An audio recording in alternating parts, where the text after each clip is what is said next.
Selamat pagi saudara semuanya. Kita mau buka di Amsal 24 ayat 3. Amsal 24 ayat 3 berkata seperti ini saudara. Dengan hikmat rumah didirikan. Dengan kepandaian itu ditegakkan. Di dalam bahasa Indonesia sehari-hari berkata, rumah tangga dibangun dengan hikmat dan pengertian. Dan Alkitab yang kita sering baca adalah hikmat, dengan hikmat rumah didirikan. Dengan kepandaian, kepandaian itu pengertian, itu ditegakkan. Sebentar lagi hari-hari ini ketika saya mendengar tahun baru Yahudi, saya mulai belajar, saya mulai baca referensi-referensi saudara. Dan ternyata bet itu artinya rumah saudara. Beit itu artinya rumah.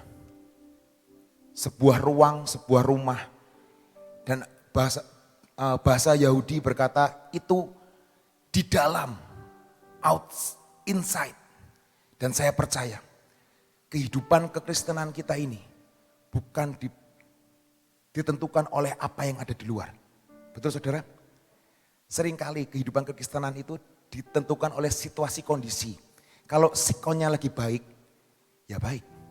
Tapi Tuhan berkata, from inside to outside.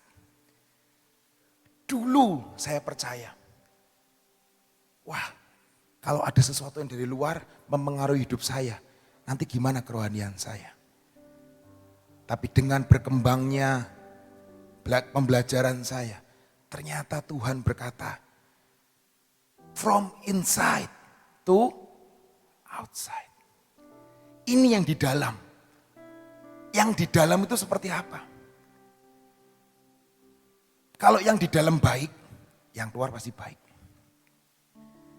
Seringkali kita berkata, aduh jangan makan itu. Jangan ini. Jangan ini. Tapi hari ini saya berkata, Paulus berkata, from inside. From inside. Yang di dalam ini bagaimana? Kalau yang di dalam ini kotor, yang dimakan itu suci sekalipun. Maaf saya berkata, digebyur minyak urapan setiap hari, 7 kali sehari mandi minyak urapan. Tapi kalau yang di dalam ini kotor, tetap kotor. Engkau boleh mandi minyak urapan tiap hari mungkin. Atau mungkin semprot darah Yesus tiap hari. Saya pun sering ngelakuin. Tapi yang diperbaiki apa? From inside. From inside. Yang di dalam ini harus diperbaiki dahulu. Amin saudara. Dengan hikmat rumah didirikan. Dengan kepandaian itu ditegakkan. Pebet berkata tentang mulut dan bed artinya rumah. Hari-hari ini bahkan sudah 18 bulan kita mengalami pandemi ini. Telinga kita terbiasa dengan ngomong work from home, study from home. Betul saudara? Stay at home. Betul? Pray for home. Sadar saudara? Semua berkata tentang home. Dan pemerintah berkata home. Stay at home. Stay at home. Work from home. Pray for home. Steal from home. Dan gak kebetulan. 5782. Bed artinya home. Juga. Saya masih belajar saudara. Saya masih belajar. Maafkan kalau saya salah. Koreksi kalau saya salah. Home berkata tentang sesuatu yang dimana kita pasti kembali. Betul saudara? Ada di sini gak punya rumah?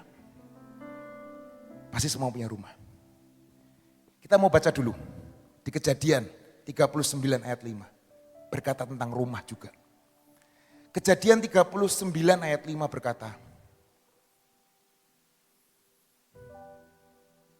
Sudah harus pakai kacamata saya ini. Kejadian 39 ayat 5.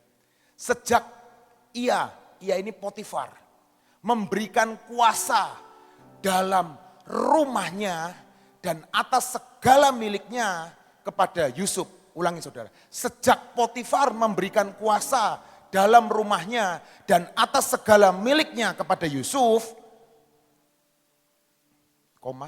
Tuhan ngomong apa?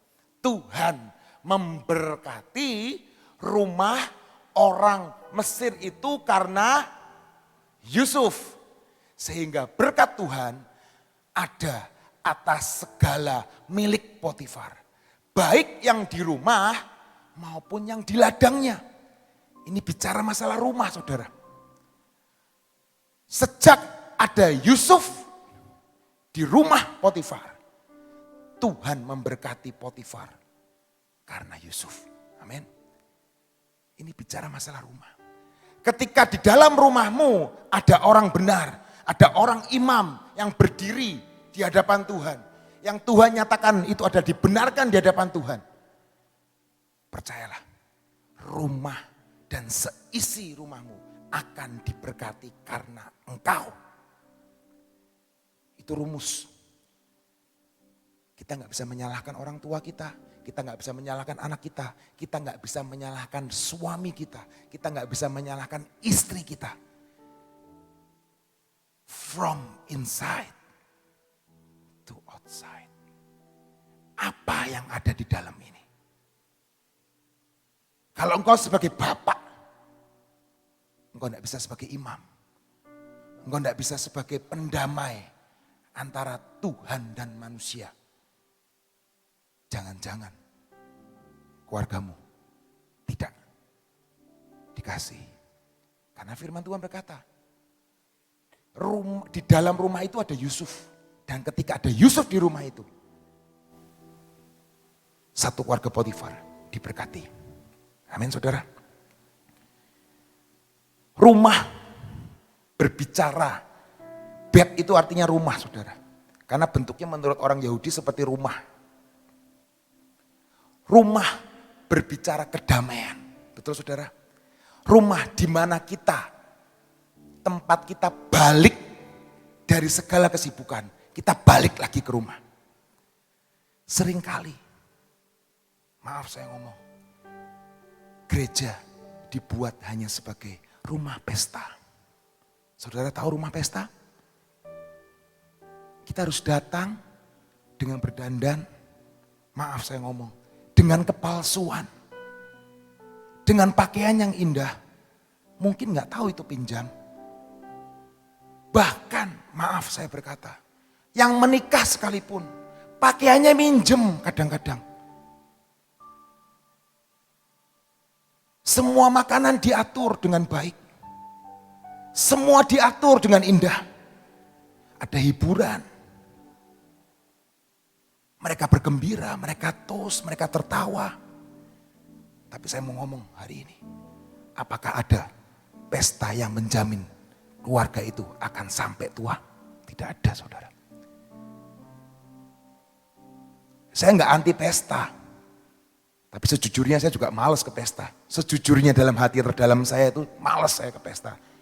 Saya ingin memberikan selamat, memberikan angpau, selesai pulang. Itu saya. Karena sejujurnya saya ini malas ke pesta. Apalagi kalau pesta di kota Sion ini. Ngantri saudara. Ngantri, maaf. Kayak ngantri beras. Saya kalau datang ke pesta, mungkin orang-orang istri saya tahu. Saya akan datang, tulis angpau. Saya lihat pengantinnya gimana. Sudah selesai, pengantinnya sudah selesai, santai. Saya akan datang ke mimbarnya, saya akan datang ke panggung, saya kasih selamat, pulang. Yang penting saya nongol, selesai. Pesta mungkin berisi banyak kepalsuan. Pesta, rumah pesta, berisi banyak yang namanya, apa itu? Segala sesuatu yang indah, diatur, semuanya diatur dengan baik. Didandanin semuanya. Bahkan yang datang pun didandanin. Betul saudara? Ada lagi rumah yang namanya rumah sakit, saudara. Saudara tahu rumah sakit? Hanya orang yang sakit yang datang. Ketika orang sakit itu datang, dia datang apa? Pengen kesembuhan, betul? Pengen masalahnya diselesaikan. Datang, bahkan maaf, minta didoakan.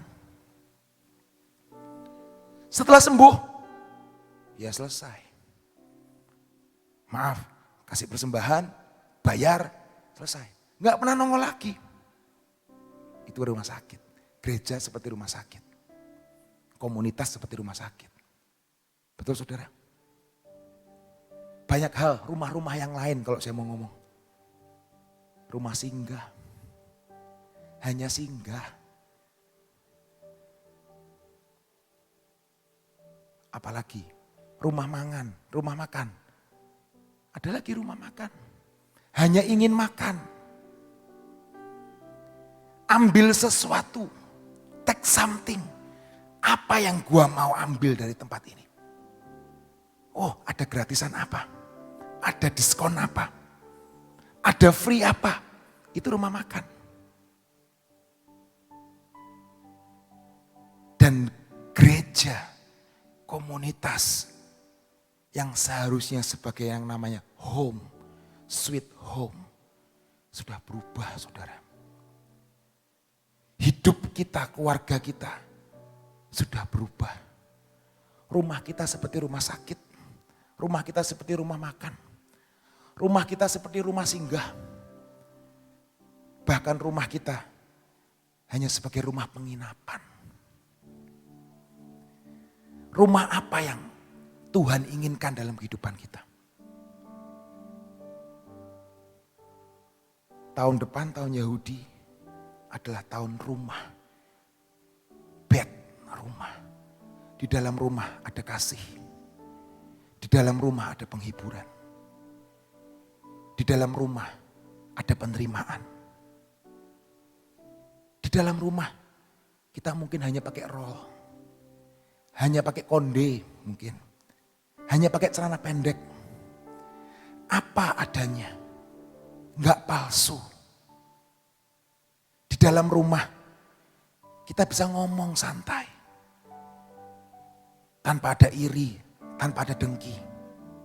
Di dalam rumah ada penerimaan. Di dalam rumah ada kasih mula-mula. Di dalam rumah tidak ada penghakiman. Di dalam rumah ada rangkulan, ada kehangatan. Itu rumah yang Tuhan inginkan di dalam hidup kita. Kita mau baca ayatnya saudara. Konsep rumah ini saya pikirin, iya ya Tuhan. Banyak rumah di dalam dunia ini. Bahkan maaf, di dalam gereja pun rumah itu sudah berubah. Kalau cuma rumah event, di dalam rumah pesta. Ya cuma pas event aja, semua kelihatan baik-baik. Semua kelihatan oke. Tapi ketika ada di dalam rumah yang sesungguhnya, itu karakter diuji. Perhatian kita, itu diuji. Kita mau baca 1 Korintus 12. 1 Korintus 12 ayat 18.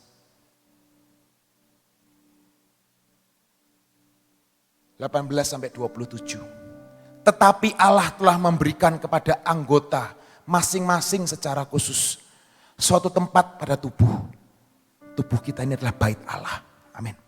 Tubuh inilah rumah ilahi. Itu bisa ngomong jasmani, bisa ngomong rohani. Seperti yang dikehendakinya. Ayat berikutnya. Andai kata semuanya adalah satu anggota, di manakah tubuh? Memang ada banyak anggota, tetapi hanya satu tubuh.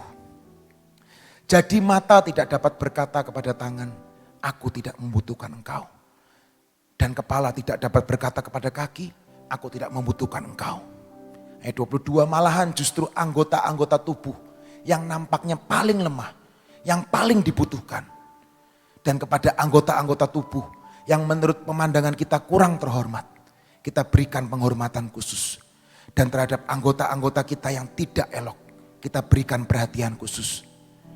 Hal itu tidak dibutuhkan oleh anggota-anggota kita yang elok. Allah telah menyusun tubuh kita begitu rupa, sehingga kepada anggota-anggota yang tidak mulia diberikan penghormatan khusus. Supaya jangan terjadi perpecahan di dalam tubuh atau di dalam rumah. Tetapi supaya anggota-anggota yang berbeda itu saling memperhatikan. Karena itu jika satu anggota menderita, semua anggota turut menderita. Jika satu anggota dihormati, semua anggota turut bersukacita. Kamu semua adalah tubuh Kristus dan kamu masing-masing adalah anggotanya. Kita ini tubuh Kristus. Amin saudara. Rumah yang dikepalai oleh Kristus. Tahun 5782, bangsa Israel berkata, ini adalah tahun Sabat. Saya tidak ngerti hitungannya dari mana. Tapi semua kitab Yahudi, semua referensi berkata, ini tahun 5782 adalah tahun Sabat. Tahun pelepasan, tahun perhentian. Serem itu saudara. Serem. Tapi saya percaya ketika di dalam kuat. Di dalam ini kuat. Di dalam rumah ini kuat. Di dalam persekutuan kita ini kuat. With God, impossible is nothing. Tahun Sabat, Tuhan berkata, tahun di mana Tuhan berhenti. Tapi saya percaya, ada kuasa kebangkitan. Ada kuasa, karena Tuhan ngomong di Alkitab, Tuhan memberkati hari Sabat. Buat bangsa Yahudi, gak boleh nanam. Buat bangsa Yahudi tidak boleh mengerjakan tanah. Tapi saya percaya Tuhan memberkati hari Sabat. Tahun di mana tahun Sabat, tahun pelepasan. Dan juga tahun Bet, artinya rumah. Firman Tuhan berkata, yang terakhir, Ibrani 10 ayat 25. Ibrani 10 ayat 25 berkata seperti ini saudara.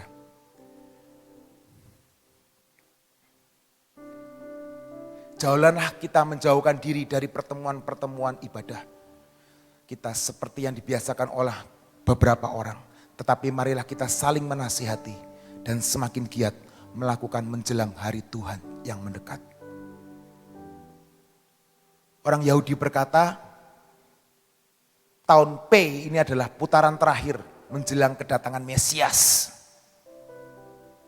Mereka percaya itu. Karena di tahun P mereka berkata, bait Allah ketiga harus dibangun. Tahun P ini adalah tahun akhir, putaran akhir menurut orang Yahudi. Tapi semakin giat melakukan menjelang hari Tuhan yang mendekat. Saya tidak tahu kapan Tuhan datang. Tapi kita tetap harus di dalam tracknya Tuhan. Amin. Yang terakhir. Yang terakhir saudara. Di Pengkhotbah.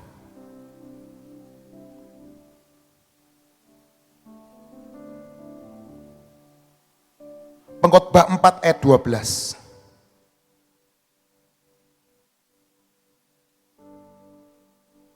Pengkhotbah 4 ayat 12. Dan bila mana seseorang dapat dikalahkan, 2 orang akan dapat bertahan. Tali 3 lembar tak mudah diputuskan. Amin saudara. Dalam keluarga, kita gak mungkin cuma 1 orang. Ada saudara mungkin, ada anak, ada istri, ada suami. 2, dan bila mana seseorang dapat dikalahkan. Kalau kita hanya seorang, kekuatan kita gak seberapa. Tapi 2 orang sepakat dapat bertahan. Kalau 3 orang, 3 lembar, tidak mudah diputuskan. Mari kita bangun rumah kita di dalam rumah yang dikepalai oleh Kristus. Bukan rumah sakit, bukan rumah pesta, rumah singgah, atau bahkan rumah makan. Tapi bangun rumah kita, home sweet home. Di mana kita semua akan balik ke rumah itu. Tuhan Yesus memberkati. Saudara, saat ini kita hari-hari ini menjelang hari Selasa, kita tahu bahwa perayaan Rosh Hashanah, ya, saya terangkan sedikit peraturannya itu tanggal 6, ya, sudah mulai persiapan untuk Rosh Hashanah, ya. Terus tanggal 7 hari Selasa ya kalau tidak salah ya. Tanggal 7 dari Selasa. Jadi mereka itu merayakannya tanggal 6 sore hari menjelang tanggal 7. Nah, kita akan rayakan tanggal 7 Rosh Hashanah itu.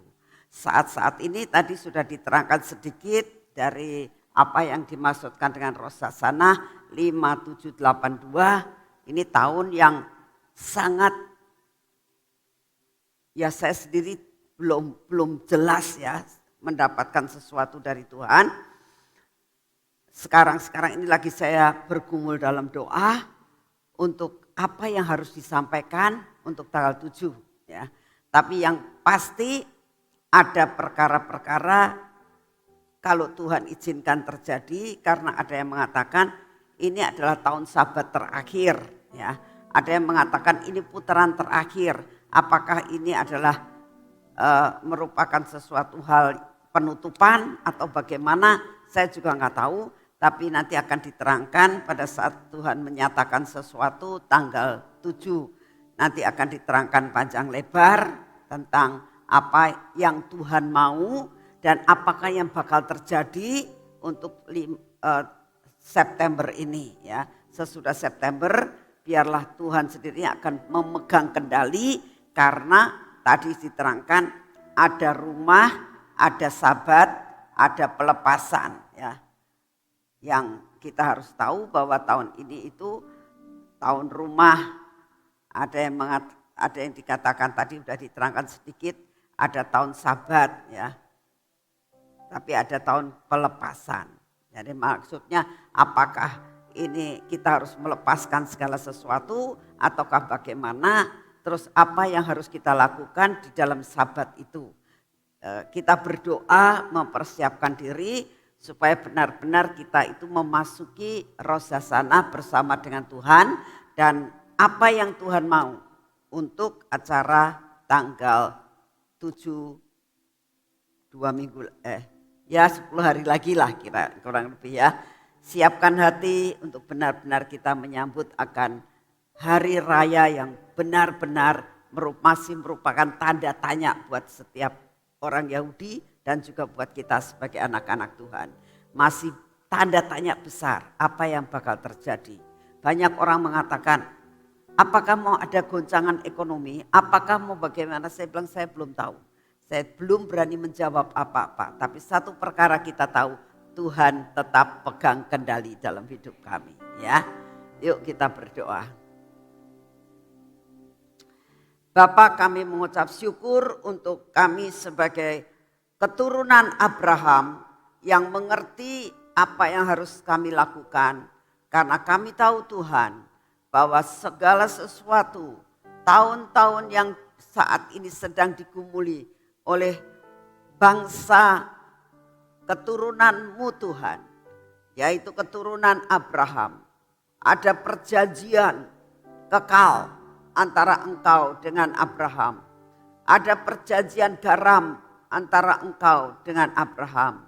Dan kami sebagai anak-anak keturunan daripada Abraham secara rohani, kami pun akan menerima warisan yang kau berikan, yaitu perjanjian garam dan perjanjian kekal yang kau berikan terjadi buat setiap anak cucu.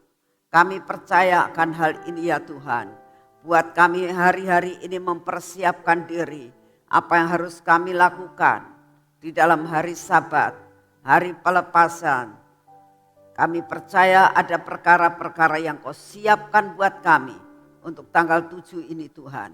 Siapkan hati, jiwa dan pikiran kami untuk mengerti apa yang saat ini sedang Kau rencanakan untuk kami, untuk keluarga kami, dan untuk bangsa ini. Terima kasih untuk kasih setiamu. Bapa, saat ini kami tetap mau berdoa Tuhan. Kami minta di dalam namamu. Kami percaya Tuhan ada perkara-perkara yang sangat baik yang Kau siapkan buat kami. Kami percaya Tuhan, bangsa kami ada di dalam kedaulatan yang daripadamu. Kami saat ini datang di hadapan-Mu ya Tuhan. Kami minta anugerah-Mu turun atas hidup kami. Kami percaya Tuhan, anugerah-Mu sangat besar atas bangsa kami. Kami berdoa saat ini untuk Bapak Presiden kami. Biarlah Engkau yang akan menopang Tuhan sampai apapun yang saat ini dikerjakan. Biarlah Engkau yang memberikan otoritas, bukan manusia, tetapi Engkau Tuhan. Dengan kekuatan dan kedaulatan Tuhan, Engkau topang untuk dapat mencapai garis akhir segala sesuatu yang dikerjakannya. Untuk kepujian dan kemuliaan bagi namamu. Bapa, kami berdoa buat bangsa ini Tuhan. Jadikan dan pulihkan bangsa kami Tuhan. Biar bangsa kami menjadi bangsa yang takut akan Engkau. Bangsa yang benar-benar memuliakan dan meninggikan Engkau sebagai Tuhan satu-satunya. Kami berdoa saat ini Tuhan. Biarlah apapun yang Kau izinkan terjadi dengan pandemi yang masih ada. Kami percaya waktunya akan tiba, semua akan lenyap.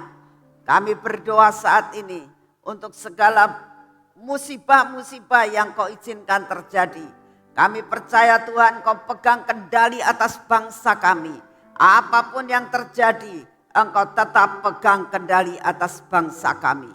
Terima kasih untuk kasih setiamu. Dan saat ini kami datang di hadapan-Mu Tuhan. Biarlah kami sebagai anak-anak-Mu Kau persiapkan hati, jiwa dan pikiran kami untuk masuk di dalam hari raya, hari pergantian tahun yang dinanti-nantikan. Dan kami tidak tahu apa yang bakal terjadi, tapi kami tetap percaya bahwa Engkau berjalan bersama dengan kami. Bangsa Israel tidak tahu apa yang bakal terjadi pada saat masuk tanah perjanjian, tapi satu perkara, peperangan mereka hadapi, pendudukan mereka hadapi, perluasan daerah mereka hadapi. Dan biarlah itu menjadi milik kami. Terima kasih untuk anugerah-Mu. Saat ini kami akan masuk dalam pengurapan. Terima kasih ya Tuhan untuk kesempatan yang Kau berikan buat kami. Kami masuk dalam pengurapan bersama dengan Engkau. Karena kami percaya hari ini Tuhan adalah hari terakhir dari minggu ini. Kami tetap percaya bahwa Engkau tetap berdaulat atas hidup kami. Dalam nama Tuhan Yesus, pengurapan 10 lapis terjadi atas hidup kami. Biarlah mata kami Tuhan, telinga kami Tuhan Yesus, bibir mulut kami Tuhan Yesus. Biar benar-benar panca indera kami persembahkan kepadamu. Hari-hari di hadapan kami, biarlah berjalan bersama dengan Engkau.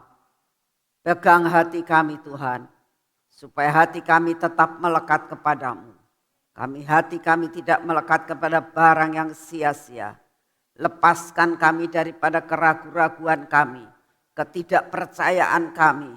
Tuhan, lepaskan kami daripada iman yang gugur, tapi kuatkan iman kami untuk tetap percaya penuh kepadamu. Bapa, kami serahkan tangan kami ke dalam tangan-Mu. Biarlah tangan ini menjadi tangan yang diberkati. Biar tangan ini dapat melakukan semua pekerjaan kami hari ini dan semua dapat terselesaikan oleh karena kasih Kristus Yesus Tuhan. Dan biarlah kaki kami juga berjalan dalam jalan yang Kau sudah tentukan. Sampai kami dapat menjalani hari ini bersama dengan Engkau dengan tuntas Tuhan. Apa yang sudah Kau rencanakan akan menjadi milik kami. Semua berkat anugerah turun atas hidup kami. Perjalanan kami berhasil karena kami bersama dengan Engkau. Terima kasih Bapak, segala puji hormat dan syukur kami naikkan di hadapan-Mu di dalam nama Tuhan Yesus. Amin. Selamat pagi, Tuhan memberkati saudara semuanya.